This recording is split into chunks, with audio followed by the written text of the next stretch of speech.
My grumpy neighbor changed my life. Everyone in the neighborhood knew Mr. Daniels. He was the old war vet who kept to himself, except when he was barking at kids for riding bikes too close to his driveway.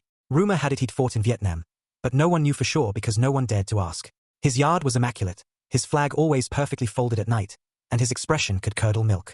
I'd lived next door to him for years but had only spoken to him twice, both times ending with me apologizing for something trivial, like my garbage can tipping over into his yard. One afternoon, I was sitting on my porch scrolling through job listings, feeling sorry for myself. I'd just been laid off, my savings were drying up, and I had no clue what to do next. That's when I heard his voice. "You're staring at that phone like it owes you money." Startled, I looked up. Mr. Daniels was standing at the edge of his lawn, arms crossed, his sharp eyes boring into me. Just looking for a job," I said, trying to avoid eye contact. He walked over slowly, his cane tapping against the pavement like a metronome of judgment. When he got close enough, he didn't bother lowering his voice. "You're not looking for a job. You're looking for a reason to feel sorry for yourself." I froze, not sure whether to be offended or embarrassed. Before I could respond, he plopped down on my porch step like he owned the place. "You think this is hard," he said, gesturing at my phone. "Try crawling through a jungle with no water while someone's shooting at you. Try losing your best friend because you zigged when he zagged. Then tell me your life's hard." I stared at him, unsure if I should nod or cry. He didn't wait for me to decide. "Let me guess," he continued. "You don't know what you want to do, so you're just throwing crap at the wall, hoping something sticks. Am I right?" Kinda," I admitted. "Kinda?" he barked, raising an eyebrow. "Kid, life doesn't give a damn about kinda.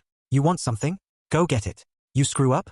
Own it. Nobody's handing you a free pass because you're having a rough week." I sat there, stunned. He sighed, like he was already annoyed with me.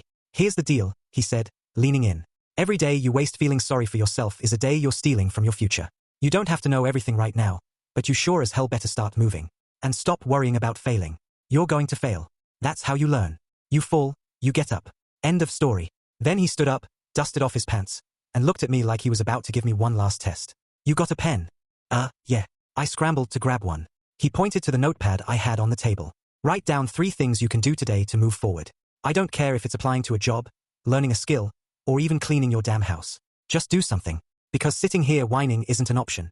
I wrote down 3 things: apply to 1 job, update my resume, and clean my kitchen. It was a disaster. When I looked up, he nodded, satisfied. "Good. Now do it," he said. "And if I see you out here tomorrow looking like a lost puppy, I'm gonna make you mow my lawn." Then he turned and walked back to his house without another word. It's been 6 months since that day. I don't know if it was the way he said it or the fact that he had zero tolerance for excuses, but his words lit a fire under me. I've got a new job now, a side hustle I'm excited about, and a much cleaner house. Every now and then, I catch Mr. Daniels watching me from his porch. He doesn't say much, but sometimes, he'll give me a nod. And that's enough to keep me going.